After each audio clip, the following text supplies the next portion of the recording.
Worried about inflation eating your savings? While no app can stop inflation, SoFi offers features and resources to help you build a strategy that outpaces it. Welcome back to Guide with Samuel. SoFi's main tool here is education and access. Use their Invest platform to move some savings into assets that historically outpace inflation over time, like a diversified portfolio of stocks and bonds via their automated investing. They also provide articles and insights in the app about inflation, investing, and financial planning to help you make informed decisions.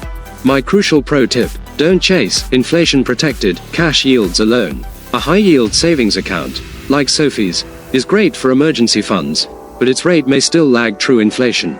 For long-term goals, you likely need to consider measured, diversified investment in the market. Use SoFi Invest to start that journey.